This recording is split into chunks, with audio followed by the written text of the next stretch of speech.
Salut à toi, aujourd'hui on est parti pour une nouvelle vidéo dans laquelle je vais te montrer une extension WordPress qui va te permettre de rendre plus facile la différenciation entre les différents sites WordPress que tu possèdes.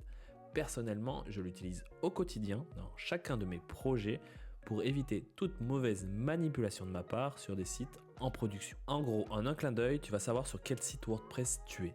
Maintenant, je te montre tout ça sur mon écran.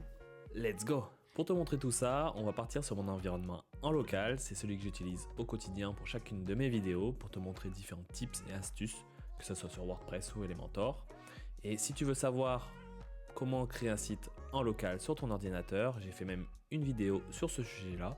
Tu retrouveras le lien en haut de la vidéo. Sinon, en ce qui concerne le sujet principal de la vidéo, la première chose à faire, c'est donc de se connecter à ton site WordPress. Une fois connecté à ton environnement WordPress, il suffit tout simplement d'aller ajouter une nouvelle extension. Dans la barre de recherche, tu as marqué Contextual Admin Bar Color. À l'heure actuelle, tu vas avoir deux propositions.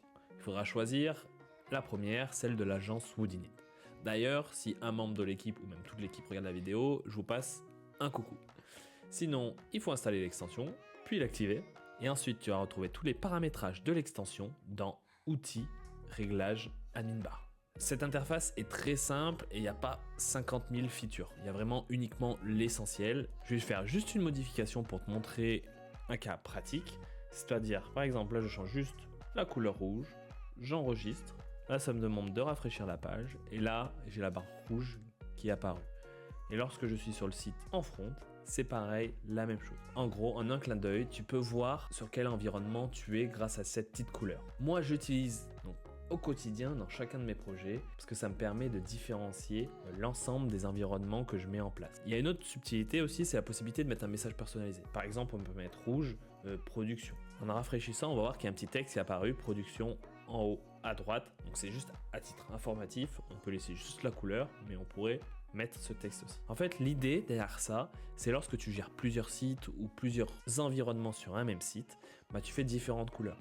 Par exemple, lorsque tu es en environnement local sur ton PC où il n'y a aucun danger parce qu'il n'y a que toi qui peut y avoir accès, on va mettre une couleur verte. Ensuite, lorsqu'on va arriver sur un environnement un peu plus sensible, par exemple comme de la pré-production où il y a d'autres intervenants qui peuvent y avoir accès, on peut envisager à mettre la couleur orange avec pré-production par exemple. On enregistre, on rafraîchit, on orange. Donc là, on sait qu'on est sur un environnement où il faut faire un peu attention parce qu'il peut y avoir des effets de bord en fonction des intervenants qui ont accès au site internet.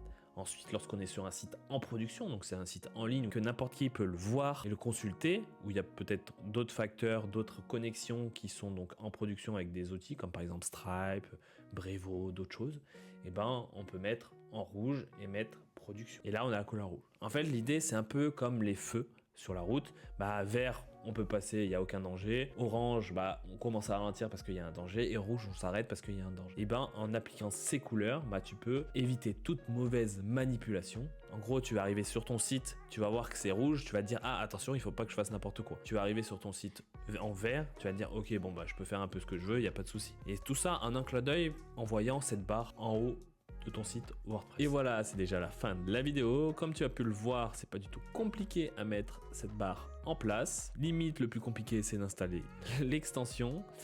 Mais je t'encourage quand même à l'utiliser ou au moins à la tester pour surtout éviter de mauvaises manipulations à travers ton site WordPress. Si tu as aimé la vidéo, n'hésite pas à mettre un petit like sous la vidéo, ça me donne de la force et ça l'aide pour son référencement. Si tu as des questions sur cette extension, n'hésite pas à me les mettre en commentaire, je m'y ferai un plaisir d'y répondre, mais n'hésite pas aussi à me poser des questions d'une manière globale à WordPress ou si par exemple tu aimerais que je parle d'une certaine extension à travers une vidéo sur ma chaîne, donc n'hésite pas. Et pour finir, comme chaque rituel de fin de vidéo, je t'invite à écrire admin bar dans les commentaires pour me montrer que tu as regardé la vidéo jusqu'au bout et je t'en remercie par avance. Et sinon, je te dis à bientôt pour une nouvelle vidéo.